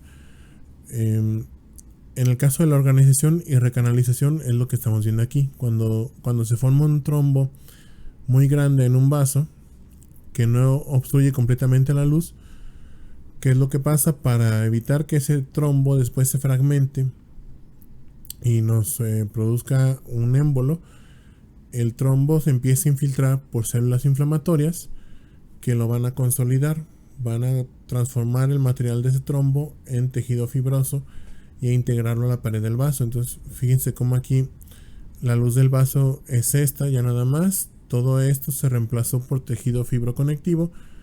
Entraron aquí macrófagos principalmente, que estimularon la migración de células madre de aquí en la capa muscular del vaso, que se convirtieron aquí en células musculares y fibroblastos. Se formó tejido fibroconectivo para consolidar este trombo y posteriormente a través del trombo se abrieron nuevos vasos pequeñitos. Esta es la recanalización, ¿sí? Organización es eso de que se consolide, se convierte en tejido fibroconectivo, y la posterior recanalización es la apertura de nuevas vías a través de ese trombo para compensar más o menos todo el volumen o el porcentaje de la luz que se perdió. Fíjense, si esta era la luz original, aquí quedó reducida más o menos como a un 30%. Entonces, si se abren después nuevos conductos a través de ese trombo, bueno, se puede recuperar a lo mejor otro 10 o 15% de la circulación normal en ese vaso. En tercer lugar, la propagación. La propagación, aunque su nombre como que confunde un poquito, no quiere decir que el trombo se nos va, eso es la embolia. Aquí la propagación es más bien que empieza a crecer. Y como puede extenderse a otros vasos después, a otras ramas de ese vaso, por eso se le llama propagación. Pero básicamente es eso, un crecimiento del trombo. El trombo sigue creciendo, como lo vemos aquí, y puede incluso empezar a invadir la luz de otros vasos que se anastomosen con el vaso que les dio origen. Y finalmente tenemos el cuarto desenlace, que es de los más riesgosos, que es el tromboembolismo. Ya dijimos, al trombo se le desprende un fragmento y ese fragmento se va por la circulación hasta que se atora en algún lugar donde ya no pues ya no cabe por la luz de ese vaso sanguíneo y nos lo va a obstruir completamente y de forma aguda, que es lo riesgoso. Aquí fíjense bien, esto pudo haber sido una obstrucción total de la luz. No lo fue una obstrucción parcial pero severa, pero esto le dio tiempo aquí al cuerpo de formar nuevas vías alternas. A veces, si no se recanaliza por aquí, también se pueden formar por fuera del vaso nuevos vasos sanguíneos que llevan sangre a ese lugar donde estaba llevando la sangre este vaso que ya está más disminuido de la luz. Esa es la formación de circulación colateral, pero para eso se necesita tiempo. Si nosotros metemos a la circulación un émbolo, si se produce un émbolo en la circulación, se atora, nos va a formar una obstrucción aguda, y pues para eso no da tiempo de que se forme esta recanalización ni de que se formen vías colaterales de circulación, y entonces nos va a provocar un infarto. Bien, aquí tenemos algunos ejemplos, unos cortes histológicos. Esta es una consolidación y recanalización de un trombo. Esta era una arteria. La adventicia está aquí donde empieza esta flecha y la luz está hasta acá. Toda esta flecha nos está marcando el espesor de la pared. Aquí se formó un trombo muy grande que después se convirtió en tejido conectivo. Fíjense cómo ya no se ve de color rojo como los coágulos, y se formaron a través de él muchos vasitos nuevos y también alrededor del vaso, ¿sí? Se formó circulación colateral para tratar de compensar la pérdida de la luz, del porcentaje de la luz de este vaso. La embolia pues es un evento que la mayoría de las veces proviene de un trombo. En este caso le llamamos tromboembolia, pero como los émbolos pueden ser de distinta naturaleza, le podemos poner a veces distintos nombres. En sí, una embolia es un tránsito de algún material a través de la circulación venosa o arterial que se va a atorar en la luz de un vaso cuando ya no cabe por ahí y nos la va a obstruir. Y este material pues puede ser de distintas naturalezas. Les dije, puede ser un fragmento de un trombo. Aquí le decimos tromboembolia o tromboémbolo, pero puede ser también material ateromatoso, por ejemplo, de una placa de aterosclerosis, fragmentos de tejido como por ejemplo médula ósea, ¿sí? Tejido graso, cuerpos extraños como émbolos por el talco que a veces tienen los guantes de los cirujanos, por microorganismos, ¿sí? Por muchas causas, incluso las embolias gaseosas, cuando se forma gas dentro de la circulación, en la llamada embolia aérea que le da a los buceadores cuando están buceando muy profundo y después suben a la superficie rápidamente. Como ellos tienen gas, pues el aire que están respirando está a una presión mayor, tienen que irlo desalojando poco a poquito cuando van subiendo a la superficie. Si suben rápidamente, este gas se expande en los vasos sanguíneos, nos forma pues aire dentro de la circulación y esto nos obstruye el flujo sanguíneo. Bien, pues la embolia es bastante sencilla de entender.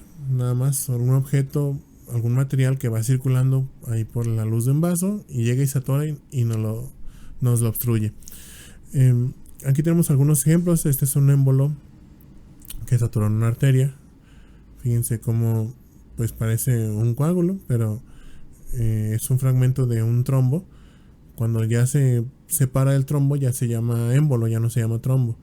Entonces fue por la circulación hasta que se atoró en esta arteria y provocó un infarto. Este es un caso muy severo, ¿sí? de una trombosis pulmonar. Este es un trombo muy grande que venía de las piernas, de los miembros pélvicos, de una persona con insuficiencia venosa ya de mucho tiempo. Se forman ahí en las piernas, se pueden formar trombos muy grandes porque las venas se pueden distender mucho, entonces ahí caben trombos grandes. En este caso se separó este émbolo de gran tamaño y se atoró ya aquí en las venas pulmonares. esto, en las arterias pulmonares, perdón. Aquí se atoró en una configuración que le dicen los libros en silla de montar. ¿Sí? Es como cuando se suben a un caballito que ponen una pierna de cada lado. Se atoró el émbolo en una bifurcación ahí de la circulación. Y pues esto es una urgencia que muchas veces provoca la muerte de la persona, porque va a provocarnos infartos ahí en el parénquima pulmonar. Este otro ejemplo, un émbolo de médula ósea. En las fracturas de huesos grandes pueden entrar a la circulación masas ahí de células de la médula ósea que después van y se atoran en alguna parte de la circulación. Las prótesis de válvulas cardíacas, que es lo que estamos viendo aquí, son también causa frecuente de embolias. Justamente aquí lo estamos viendo, como hay material que es producto de acumulación de fibrina, de detritos celulares, porque pues esta válvula mecánica, les digo, con el golpeteo que hace cuando se abre y se cierra, pues machuca literalmente las células que van pasando por ahí, que quedan atrapadas en los bordes. Entonces esta destrucción de células puede hacer que se formen ahí trombos en esa zona, y después con el mismo movimiento la válvula los va fragmentando y va liberando émbolos a la circulación. Bien, ya casi para terminar, nos falta ver nada más infarto y shock. Estos están pues sencillos de entender. Un infarto es una zona de necrosis coagulativa por una isquemia, porque hay obstrucción de la luz del aporte arterial de sangre hacia algún tejido. Dependiendo del tejido en el que se produce, las características de ese tejido, el tipo de irrigación que tiene, y de si tiene alguna complicación o no, por ejemplo una infección, les vamos a poner distinto nombrecito a los infartos, porque nos van a dar una morfología un poquito diferente. Tenemos los llamados infartos blancos, los infartos rojos y los infartos sépticos. Los infartos blancos son por obstrucción del aporte arterial, de la irrigación de un tejido. Los infartos rojos pueden ser por una obstrucción de las arterias, pero también de las venas. Acuérdense qué pasa si disminuimos el drenaje venoso. Hay congestión en el tejido, y la congestión ya crónica puede producirnos isquemia y necrosis en un tejido, porque se está acumulando sangre que ya está hipoxigenada, ya no tiene tantos nutrientes.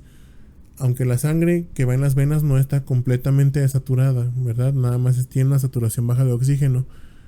Esto quiere decir que la sangre que está ahí causando congestión, o la que está atorada en un tejido porque está disminuido el drenaje venoso, tiene todavía cantidades ahí de oxígeno y de nutrientes, pero con el tiempo las células se la van a acabar. Se acaban ese oxígeno, esos nutrientes, empieza a haber isquemia y empiezan a formarse infartos. Y los infartos sépticos, que son infartos de cualquier tipo, rojos o blancos, pero que a los cuales se les añade una infección, ¿sí? Se infectan y entonces tienen un aspecto distinto. Ahorita lo vamos a ver. Este es un ejemplo de un infarto. Es un infarto agudo del miocardio. Este es un corte transversal de un ventrículo izquierdo, y toda esta zona blanquecina es una zona de infarto. Vemos ahí, este será un infarto blanco, sí, quedó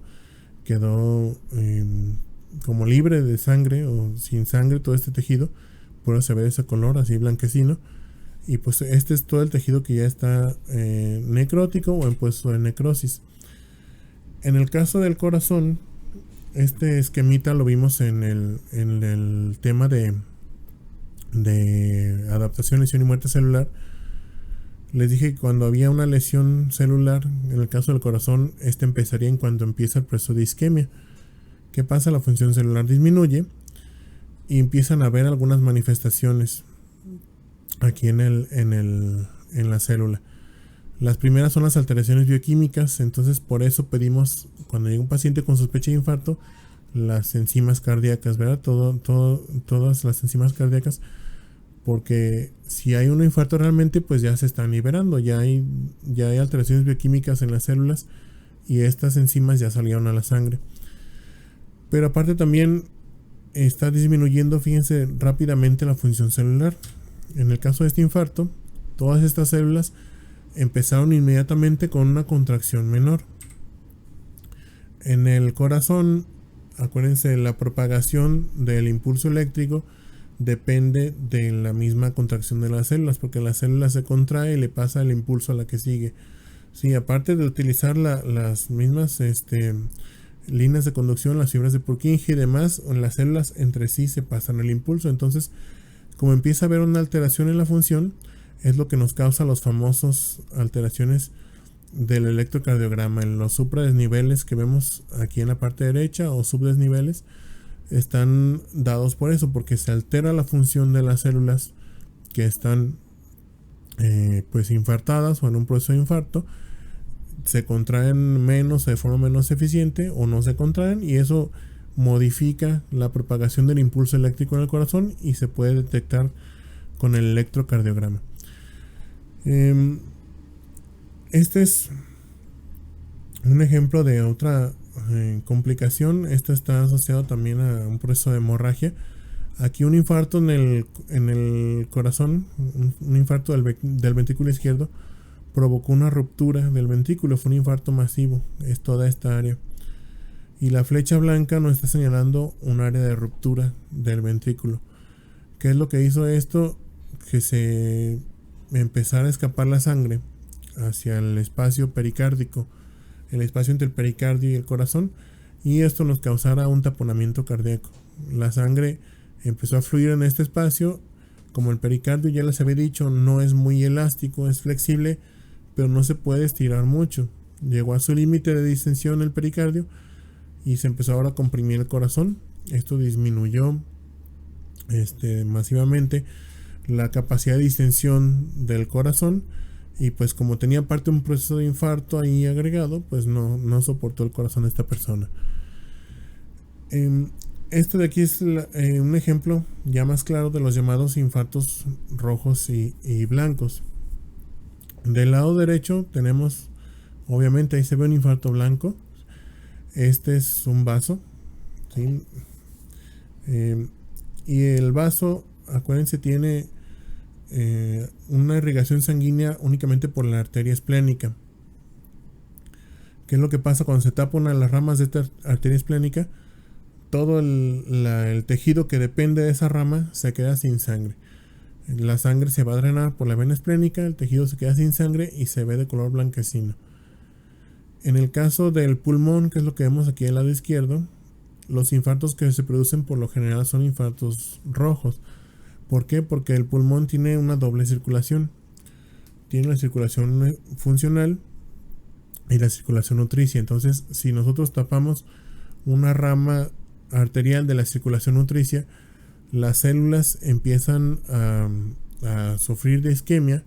Cuando empiezan a morir, empiezan a necrosarse, pero como sigue entrando ahí sangre de la circulación funcional, esa sangre al llegar a las zonas de necrosis se va a extravasar y nos va a dejar lleno de sangre esta zona de infarto. Por eso se ve así de color rojo. Y finalmente este es un caso de un infarto séptico, un infarto agudo del miocardio que después se infectó. Un paciente que tenía parte endocarditis se infectó esa zona de infarto porque pues tienen todas esas células están necróticas y pues sirven a veces como sustrato bacteriano para que crezcan ahí bacterias, y pues se colonizó por microorganismos este infarto. Sí, ahí se ve de un color blanquecino y luego un color negruzco por esa presencia de microorganismos. Los infartos también los podemos detectar ya después de que pasó mucho tiempo de que se presentaron. Perdón, este es un ejemplo de un infarto previo de la corteza renal. Este es un riñón. Aquí está el hilio renal, este es el uréter, por aquí también vienen los vasos. Y pues todo esto es una vista externa de la corteza.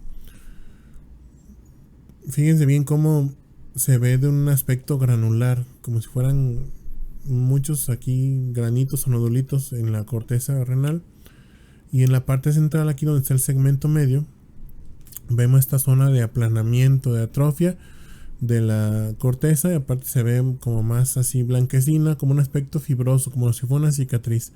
Esta justamente es una cicatriz por un infarto que tuvo aquí el parénquima renal, un infarto previo, sí, ya de mucho tiempo. Aquí ya el tejido que se murió ya se reemplazó por tejido fibroso. Bien, el infarto puede tener muchos factores modificantes, o sea que van a modificar la severidad del mismo.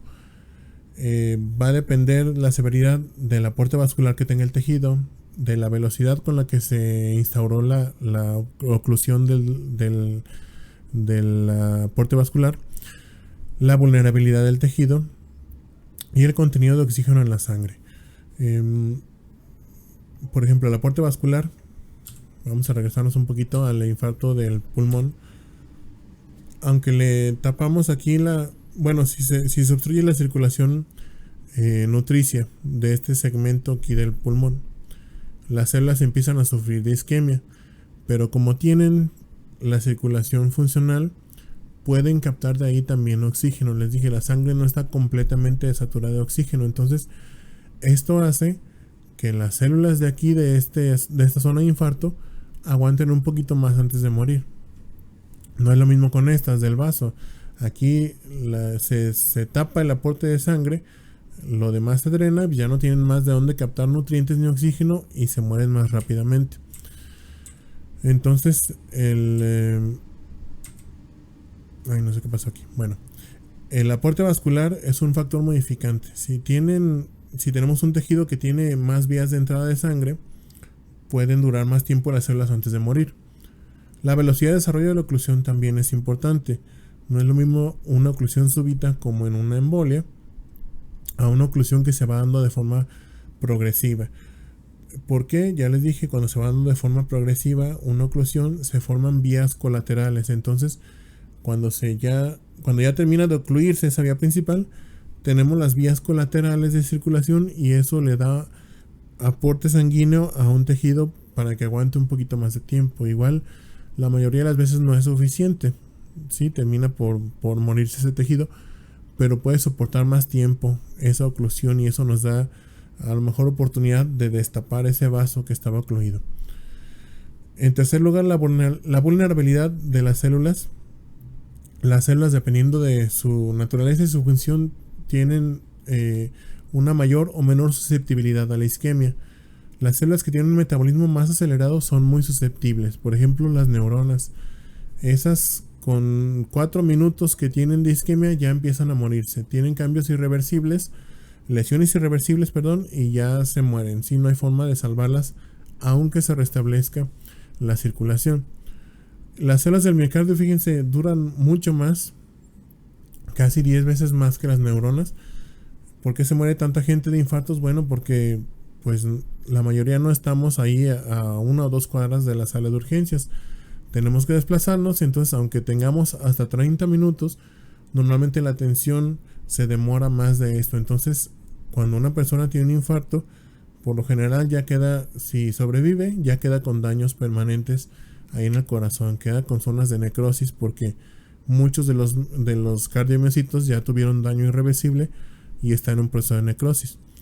Pero otras células como los fibroblastos, ¿sí? Células del tejido conectivo, células del músculo liso, pueden durar mucho tiempo, pueden durar horas, tienen un metabolismo más bajo. Entonces, si están sufriendo un proceso de isquemia, duran mucho tiempo. Es por eso que en los infartos de órganos parenquimatosos, las primeras células que se mueren son, por ejemplo, las del epitelio. Desde el tejido conectivo duran mucho tiempo todavía viables. Finalmente, el contenido de oxígeno en la sangre también es importante para determinar la severidad de un infarto.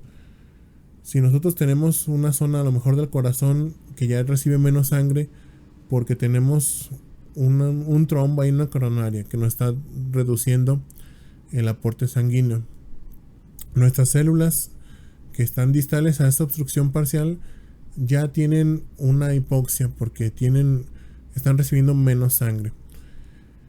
Si aparte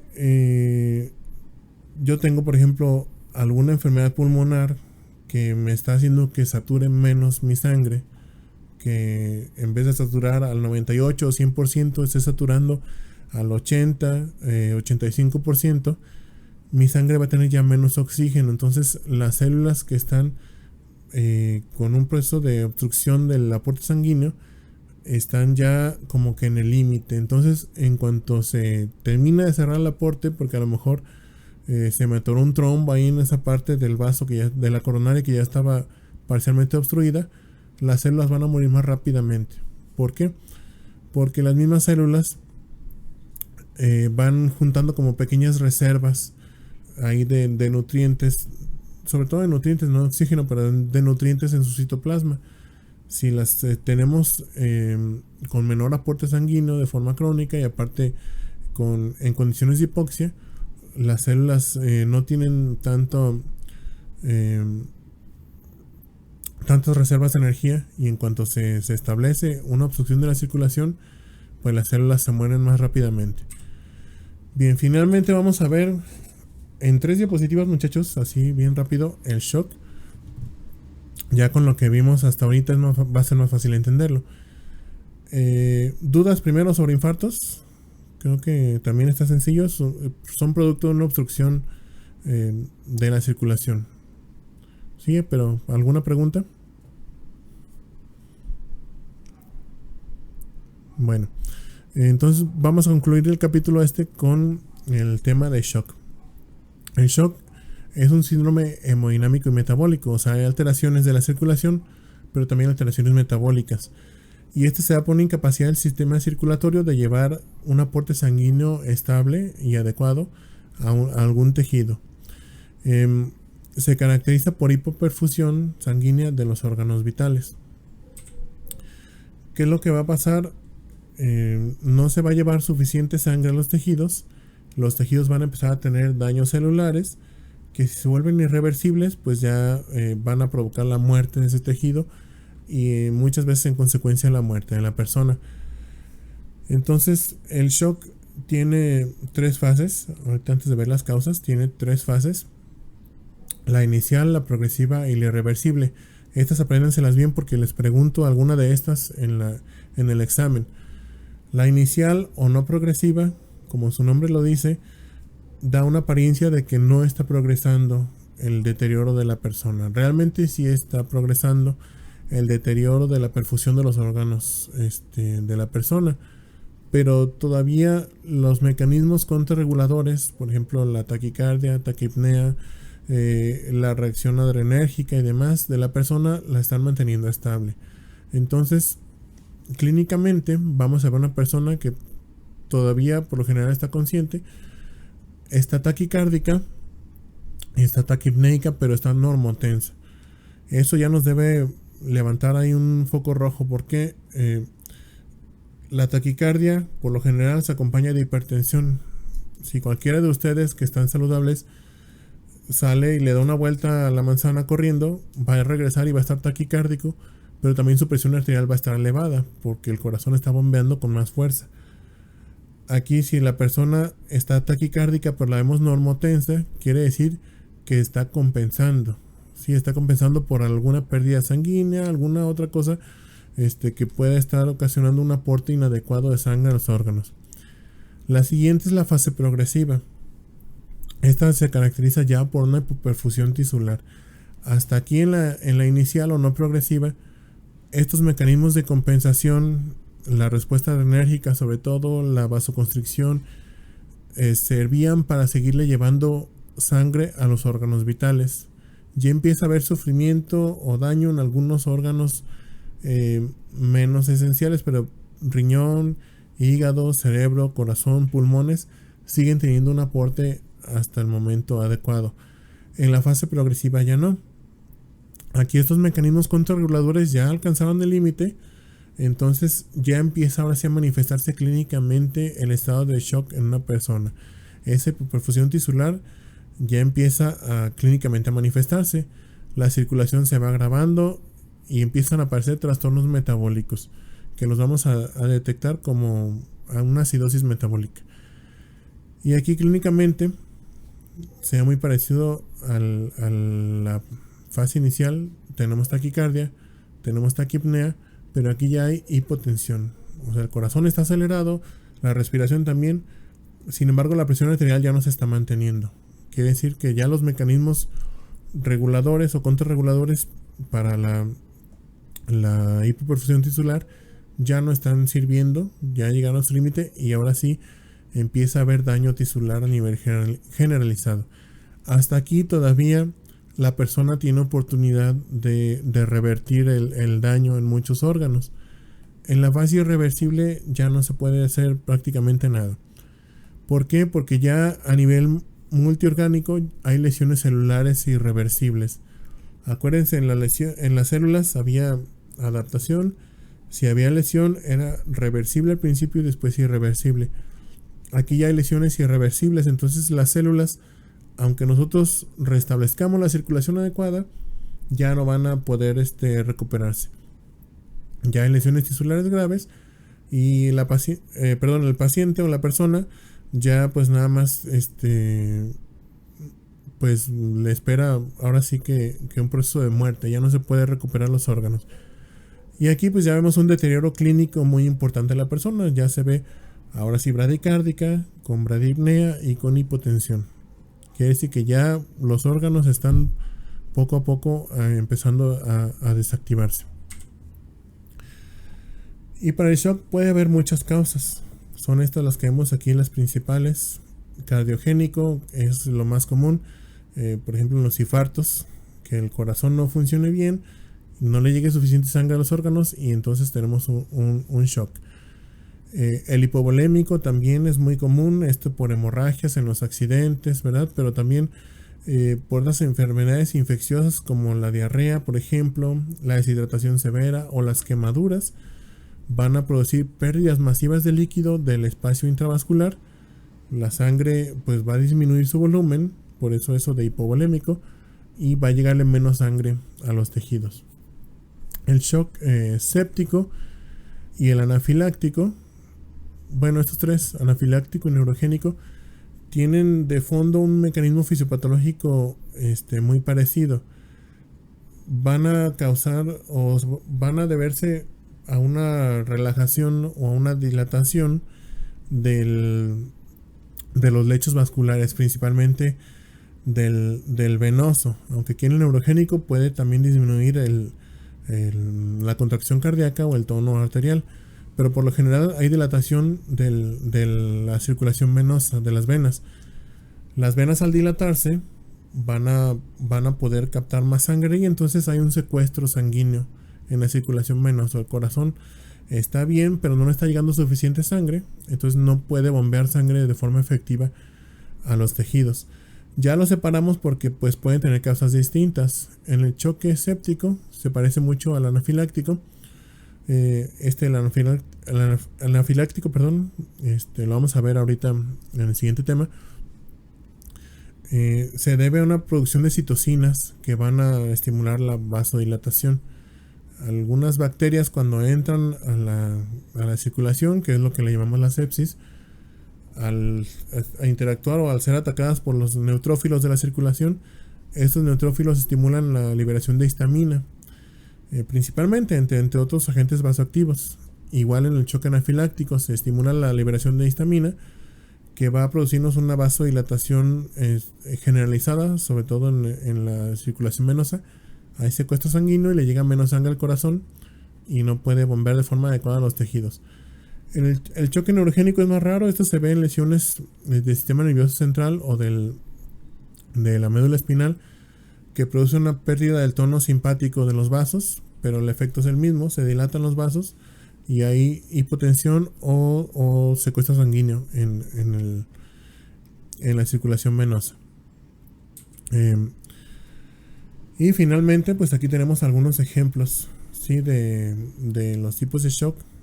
Aquí ya lo están resumiendo en cardiogénico, o lo están conjuntando en cardiogénico, hipovolémico, o el asociado a inflamación sistémica. Aquí entra el séptico y también el anafiláctico. Y nos están diciendo aquí los mecanismos que están de fondo. En el cardiogénico, por cualquiera de estas causas, pues una falla del corazón como bomba. En el hipovolémico, por cualquiera de estas causas que nos ponen aquí, hay un volumen inadecuado de plasma.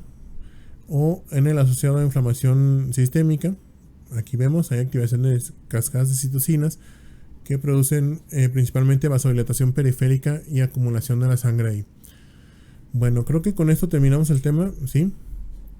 Entonces, ¿alguna duda?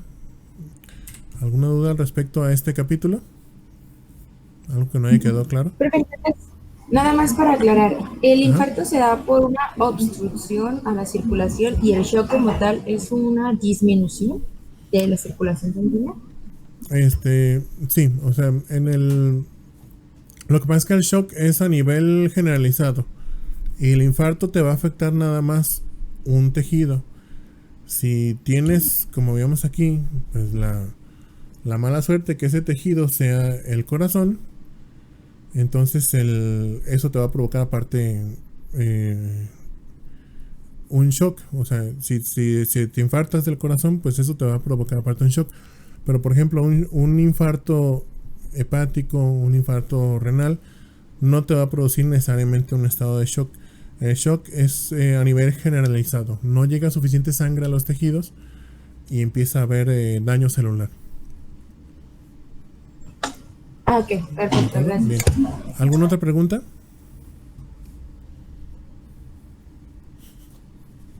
Doctor, entonces, pero en ese caso, no todos los infartos tienen que ser por obstrucción, ¿o sí? Sí, o sea, ahí sí todos los infartos son por obstrucción, ya sea que se obstruye la circulación arterial y no le llega sangre oxigenada al tejido, o que se obstruya el drenaje venoso de manera crónica, lo que produzca una acumulación de sangre hipoxigenada y y empieza a haber necrosis en ese tejido. O sea, es un infarto pero de origen venoso. Son más raros y se van como que estableciendo de forma más lenta. Por lo general, cuando hablamos de infarto pensamos inmediatamente pero en un taponamiento o una obstrucción del aporte sanguíneo arterial. Pero sí, los infartos son eso. O sea, aquí están, de hecho, la definición es una zona de necrosis coagulativa por isquemia. Sí, la necrosis coagulativa, acuérdense, era cuando se quedaban las células acomodadas como estaban, y es lo más común verlas así porque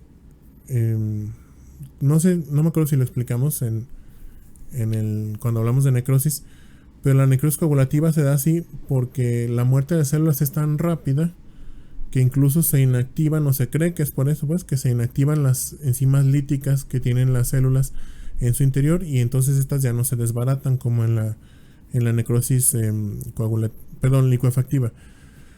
Pero es por eso. En el corazón, por ejemplo, tapas la circulación coronaria, alguna rama ahí de las coronarias, y una porción del corazón deja de recibir súbitamente sangre y se infarta. En el vaso igual, en el riñón igual, en cualquier órgano parenquimatoso que no sea el corazón, pasa lo mismo. Si tapas la circulación arterial, les deja de llegar así de forma inmediata a las células sangre y pues se pueden morir. Ya dijimos qué factores lo modifican esto, que si tienen circulación colateral, que dependiendo del metabolismo de la célula se va a modificar también la severidad, pero es por una obstrucción. El shock es a nivel general. No llega suficiente sangre a los tejidos por una de muchas causas posibles. Una común, dijimos, es una falla del miocardio, que puede ser así secundaria a un infarto. A lo que voy, si nos vamos en secuencia, un infarto del corazón nos va a producir un shock. Si ese van de la mano en ese caso en particular, porque el corazón se va a detener o va a latir de forma menos eficiente, le va a llegar menos sangre a nuestros tejidos, y a fin de cuentas es por lo que la gente fallece por un infarto. No es nada más porque el puro corazón se haya detenido y ya, sino que ese paro cardíaco hace que no le llegue sangre a los tejidos, hay un choque, cardiogénico y se empiezan a morir los tejidos y se muere por eso la persona. Pero tienen diferente causa. El infarto es por eso, porque se tapa el aporte vascular arterial a un tejido o porque se tapa el drenaje venoso de forma crónica. ¿Sí quedó entendido más o menos? Sí, doctor, gracias. Sí, Ok, profe, gracias. muy bien. ¿Alguna otra pregunta? Sí, Doctor, profe. En los casos de donde se induce la reducción del flujo sanguíneo, como en un torniquete o en una cirugía de extremidades, ¿cómo es que Ajá. no hay del Ah, bueno. Aquí mira, qué bueno que nos quedamos en esta diapositiva. Justamente por esto, porque las células no tienen la misma vulnerabilidad. En el caso, si me dices eso, yo creo que ya has visto a lo mejor alguna cirugía de trauma, supongo. Sí. Sí, ¿alguien más ha visto alguna de estas cirugías? No. Cuando colocan placas, eso, bueno. Los traumatólogos usan una venda elástica, les llaman vendas de Smash, son vendas de goma. Las empiezan a poner en los dedos, las van recorriendo hacia la parte proximal de la extremidad, después la quitan y esto hace que quede sin sangre la extremidad. Esto les da la facilidad de manejar ahí la fractura y poner placas, tornillos, lo que sea, y que se reduzca mucho el sangrado, porque están haciendo un torniquete que no deja que entre nada de sangre a esa extremidad. Pero acuérdense, los tejidos pueden durar pues mucho tiempo. El tejido conectivo, aquí tenemos únicamente músculo, tejido conectivo, vasos sanguíneos, que pueden durar mucho tiempo. Entonces, por eso no hay daños. De todos modos, estas cirugías tienen un tiempo límite. No pueden extenderse más de a lo mejor una hora, hora y media, porque empieza a haber ahora sí daño permanente en los tejidos y pues la cirugía o el remedio, ¿verdad?, no sale peor que la enfermedad. Entonces, es por eso que los utilizan. Los torniquetes también, si es para detener una cirugía, bueno, ahí, perdón, una cirugía, un sangrado, ahí sí puede haber daño, pero ahora sí que se valora que es más importante. Si por ejemplo estoy en un lugar retirado de la ciudad, tengo alguna fractura de una pierna, de un brazo, y esto me causa una hemorragia, me pongo un torniquete y si dura mucho tiempo, esa extremidad a lo mejor se va a perder, pero estamos hablando de mucho tiempo, muchas horas, pero la vida de la persona se va a preservar. Entonces es por eso que nos decimos, chin, pues ya se está llegando al límite, pues ahora sí hay que aflojarle el torniquete porque podemos volver a causar sangrado en algunos casos. Pero ya estoy hablando de medidas así extremas de rescate, que a lo mejor estamos en un lugar apartado de la ciudad y tenemos que implementar alguna de estas medidas. Se puede tener eso en consideración y estar haciendo eso de que pues vamos a aflojar el torniquete un ratito y lo volvemos a apretar si empieza otra vez a sangrar, para tratar de preservar la función de ese miembro. Pero ahora sí que aquí se van a sopesar la vida de la persona contra la posible pérdida orgánica de a lo mejor algún miembro pélvico o torácico. Sí causan daño,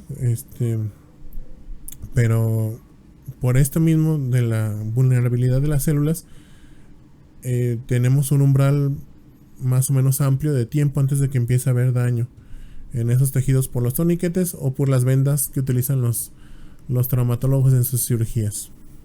¿Sí? Gracias. Por nada. Bien, ¿alguna otra pregunta? Sí, doctor, solo una pregunta Dime, Gabriel. sobre lo del shock. Según biología también se puede dividir en obstructivo, distributivo, cardiogénico e hipovolémico, ¿no? Es decir, el anafiláctico y el neurogénico podría encajar dentro del distributivo, ¿no? Sí. El séptico también entra, o sea, te digo, aquí hay diferentes libros, los dividen de forma un poquito distinta, pero lo que pasa es lo mismo o más o menos algo parecido. Por ejemplo, en el anafiláctico y en el séptico, el mediador muchas veces es la histamina, nada más que se produce por causas distintas. En el séptico es por la presencia de microorganismos en la circulación, En el anafiláctico es por una reacción alérgica. También, por ejemplo, en el séptico se produce por daño al endotelio, por las mismas bacterias. Se produce liberación de óxido nítrico y demás, pero el efecto es el mismo, una vasodilatación que causa ese secuestro sanguíneo. Eso de shock distributivo se refiere a lo mismo, que la sangre está dispersa en la circulación y no está llegando efectivamente al corazón otra vez para ser bombeada nuevamente a los tejidos. En el neurogénico, ahí pues en ocasiones se puede dilatar la circulación venosa, las venas, pero aquí también pueden perder el tono simpático las arterias, entonces se nos cae la presión arterial y esto por daños ya severos al cerebro o a la médula espinal. Pero sí, o sea, como dices tú, si te fijas, aquí ya tenemos otra forma diferente de agruparlos. Los que siempre van separaditos son cardiogénico y hipovolémico, porque eso sí, son naturalezas distintas, pero los otros a veces los juntan así, asociados con enfermedad, inflamación sistémica, o como aquí, séptico, anafiláctico, neurogénico, distributivo, etcétera. Lo que importa es entender pues ya como el mecanismo fisiopatológico de base, o sea, qué está pasando a fin de cuentas ahí en el cuerpo, y sea como sea, lo que va a pasar aquí es esto que está, mira, cualquiera de estos grupitos, cardiogénico, hipovolémico, séptico, anafiláctico, neurogénico, nos está llevando a esto, que ya sea que haya una disminución del volumen, aumento de vasodilatación o aumento de permeabilidad vascular que ocasiona una pérdida de líquidos y una posterior hipovolemia, o que el corazón falle, como vamos a lo que va a pasar a final de cuentas es que no va a llegar suficiente sangre al tejido, por cualquiera que sea la causa, que el corazón falla, que no hay suficiente sangre, o que la sangre está distribuida ahí en los vasos que se dilataron. Las cosas son muy variadas, pero a fin de cuentas el mecanismo de base del shock es eso, un aporte sanguíneo inadecuado. Sí, aquí está en la definición. Un aporte sanguíneo inadecuado a los tejidos o insuficiente que va a causar ese daño celular reversible, irreversible y posteriormente muerte de los tejidos. ¿Sí queda claro más o menos? Sí, gracias. Muy bien. ¿Alguien más?